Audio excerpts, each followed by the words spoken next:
Hey, what's up, guys? It is Dan from FightWave, and today I'm joined by somebody who's become a regular on your FightWave schedule programming. Somebody who I believe in a couple years' time, a year or two's time, everyone's going to be talking about him. He's riding a 7-fight first round finish streak, if I remember correctly. He's chopping him down in rapid succession. He's successful in his UFC debut against Francis Marshall, defeating him in the first round, which was his longest fight by far, and it still didn't go past the first round. I'm joined by the pride of Armenia, the pride of Kansas City, the pride of everybody who is fighting for something bigger and better, the Midwest Chopper, Isaac Dulgarian. How are we doing today, Isaac? Let's go, brother. I'm doing great, man. Super blessed, super healthy. Everything's good. Absolutely, Isaac. And first and foremost, man, we talked about your debut last time you came on. Next fight is announced against Christian Rodriguez, March 16 at the Apex. Unfortunately, at the Apex again. We would love to see you fight in front of a full crowd, but more importantly, I think the UFC knew something making this matchup because they recognized the potential that you have in the featherweight division, and more importantly, giving you a massive test in the form of Christian Rodriguez. Talk to me about how training camp's been a little bit and how the preparation has been going into this fight. It's been going good, man. We've been doing a lot of work, lots of road work. Like I said earlier before we started, I've been putting in a lot of work, and I kind of had to take this week off a little bit, the night sessions, just so I'm feeling better because I was really pushing, really overtraining. But that's part of training camp. You got to go through that phase where you feel terrible, and then eventually you'll taper down and start feeling great. So training camp's been phenomenal. I've been healthy, no injuries, nothing crazy going on. Just sticking to my business and working. Oh yeah, definitely. And you're coming up on over a year at Factory X, if not more, since moving there. And it's been a wild journey, to say the least. For those who know, obviously everything that unfolded in KC, having to find a new gym, finding Factory X, and it feels like it's been a hand-in-glove fit with you and Coach Mark Montoya and the quality of bodies over at Factory X. Talk to me about what it's been like reflecting on the time that you've been there thus far and just how everything's been, because I feel like the results since you've been there have been, instrumental in terms of getting you to where you are now. Oh man, I moved out here and I was getting beat up for a couple weeks, man. Everybody out here is such a good striker, high level strikers, great footwork, great feints, everything, great range control. So I had to adjust to that, and I've been working with Mark a ton, working with guys like Yusuf and Chris Gutierrez and Markel Maderos, just getting work and really focusing on that stuff, getting my striking up to that level. So it's been great. I fit in perfectly. There's a lot of guys that we match personalities. We're just good all around. So I'm loving it here. I got everything I could possibly need here. Just looking to get some land eventually. But other than that, the training, the gym, everything's great. No, yeah, definitely. And, like you said, and like we've seen at Factory X time and time again, the quality of bodies from 125 to 145 at Factory X, incomparable to anywhere else on the planet. I feel like they've just got the best bodies from 125 to 145. And more importantly, the momentum coming out of the gym right now, with yourself included, it's been remarkable to kickstart 2024. Obviously, despite Brandon being unsuccessful in his title bid, you've got Markel, who's just coming off a victory in his debut. You've got your second fight in the UFC in a few weeks time. I know Gutierrez has got a fight up and coming. Everyone's just busy at the gym. What's the vibe been like in the gym since, everyone, I feel like nonstop, there's just momentum. Wherever you look, somebody's fighting. Oh, it's been good. Every once in a while, there's a day where we all feel flat. You know how it is. But as soon as we start training, that energy comes right back. There's no hesitation. Today was like that too. We had our cage sparring days, and Mark came in. He said the vibe's off. Why everyone's so slow? And then as soon as we started sparring, it just turned up. Everyone's trying to get each other better. Everyone's trying to get ready for a fight, and that's how we do it. We train with iron. Iron sharpens iron, and our guys are just working, man. No, yeah, definitely. And I feel like the love that they've given you over in Colorado has been remarkable to see because, so often we see people, outsiders, coming into a gym and, not really being accepted with open arms. But like you said, a hand and glove fit. You go there, you match the energy with the guys. They love you. You love them. It's just a perfect match. And more importantly, I feel like everybody loves Isaac Dulgarian. I gotta highlight that because you look at KC, the love that you get out of KC is truly second to none. And then obviously Colorado and the Armenian community, it's an outpouring of love for the Midwest Choppa, and rightfully so. Selfless. You go in there, you do what you're supposed to do, you put on great performances. It's easy to love what Isaac Dulgarian brings to the table in the fighting world. Talk to me about just seeing all the support coming out for you since the debut. I know we talked about this briefly last interview, but what's it been like since then? Has anything changed? Has anybody reached out to you? What's the love been like since, the debut and now that the dust has settled a little bit? I mean, I've had plenty of people reach out to me. I had Armin reach out and say, congrats on your fight. Yeah, offer me to come train with him. I don't have the funds for that right now, but eventually that's a plan I have coming. But yeah, man, I can't be any more grateful for the people that are checking in on me, making sure everything's good. And, I'm just trying to make it in the sport. So I don't do this alone. There's so many people that are behind the closed doors that don't get any recognition. And they're the only reason I'm here. So I don't do this by myself by any means. So just having people see that and show me some love, that definitely helps me continue pushing forward.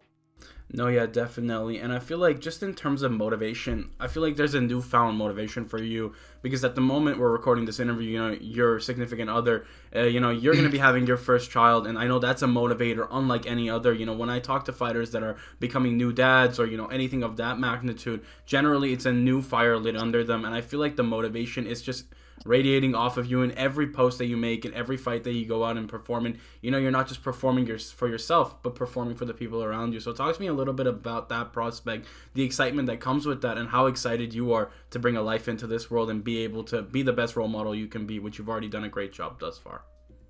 Yeah, man, I've always wanted to be a dad since I was about 21. It was just wrong time, wrong girl, all these things. And I met up with Alexa.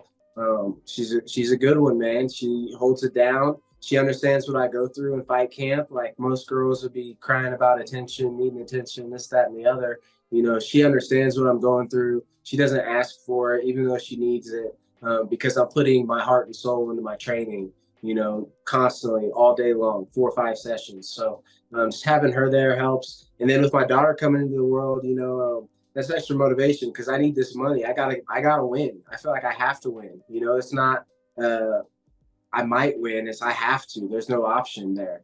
And so that helps me push. That pushes my why up even higher.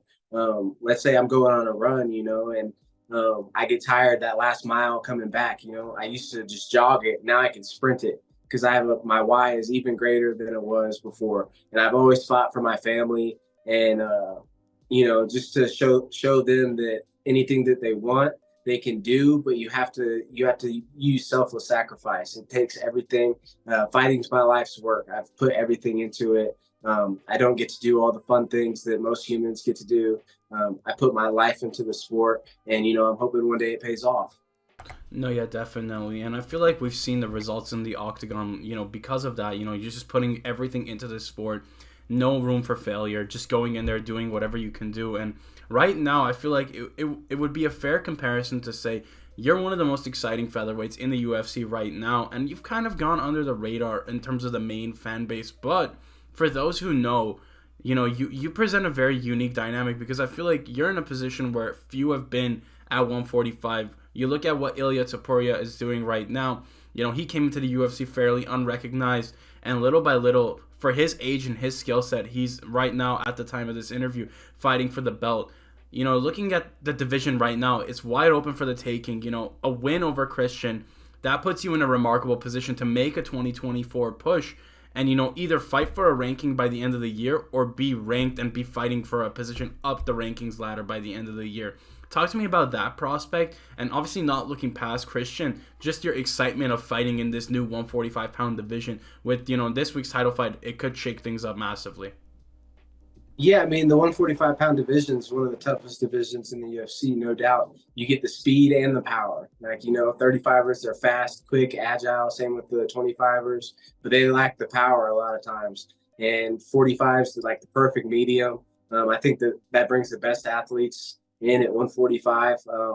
And, my style is a lot different than a lot of these guys. So that might be why I've went under the radar. A lot of fans don't like the grappling style, but when you do watch my fights, you realize that it's different. It's not grab and hold. It's grab and cause damage and try to end the fight. So that's what I do, man. I try to end the fight. I don't like fighting to decisions. I don't like the fight going to the judges because I'm the type person that's going to get screwed over. I want to win, and I want to win in a way that no one can say, "Oh, you got lucky," or anything else like that. No, yeah, definitely undeniable in that sense. And like you said, the style is one of a kind. And I want to ask you, Isaac, and thank you so much for your time, for the quick opportunity to chat. With a win over Christian, that puts you, like I said, in a great position to kickstart 2024. But also just personal goals, because I know on the side, and I wanted to bring this up because last time we spoke about it, you were talking about getting a car for just doing like Uber stuff and whatnot. But I feel like you opted for the better option, and you got yourself a sweet little hatchback working on cars, because I know your love for cars second to none of the fighters in the UFC. Might be the best carman in the UFC, best car enthusiast in the UFC. And I know with 50K, we'll be seeing a bigger option. So I want to ask you two questions. One, 50K bonus, or even 100K bonus. I don't even know what's going on with the bonuses.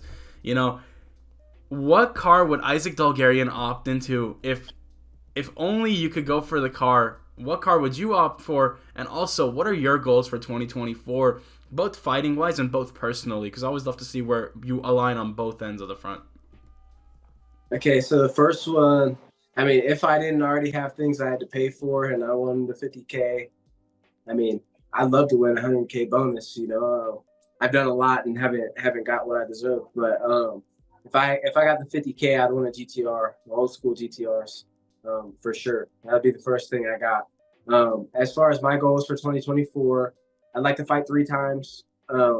After my daughter's born, I plan on being back in Kansas City for about a month and a half.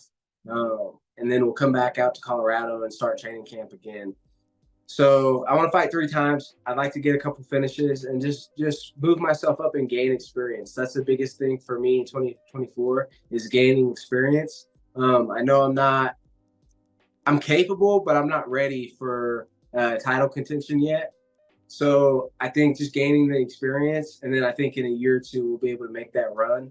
I just got to get some more fights under my belt, and face some adversity, and overcome, and just really see everything, my whole skill set come together.